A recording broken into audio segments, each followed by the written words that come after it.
I'm Tom Rezilka, and I'm here to teach you a little bit about croissants. The croissants are very popular cross cultures.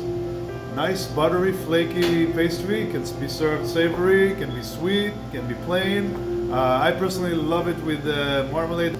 The croissant belongs to the laminated dough family, which is basically what I'm going to show you is how to mix and then how to laminate butter into the dough. The laminating means you encase the dough with butter inside.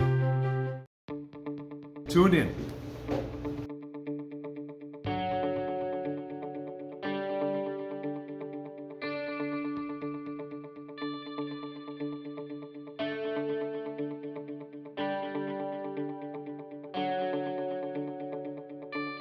So, we talked about the history of the croissant, now let's make it. Alright, join me over here.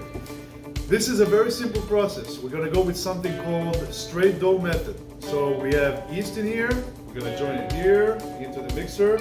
Straight dough method is basically, this is salt.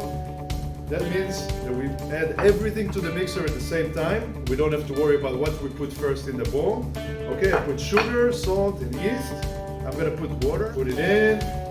Alright, I got all-purpose flour. The recipe is going to be set separately for you, so you don't have to worry about quantities right now. And I have some butter. Now, all this goes in together. I have something called a dough hook. Okay, it's like a spiral thing looking. And then we have, we're going to start. How long to mix it? Well, it changes from one mixer to the next, but I recommend to go with a KitchenAid if you have a KitchenAid at home. With a speed 1 or speed 2, you don't want to break the motor. Alright, I'm going to show you the piece of dough that I got so far.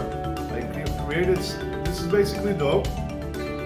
It feels really nice, a little bit sticky, and it's able to extend a little bit, but then it gives, right? It doesn't give that much, sorry. It doesn't give that much, it tears, so I'm going to continue developing that dough.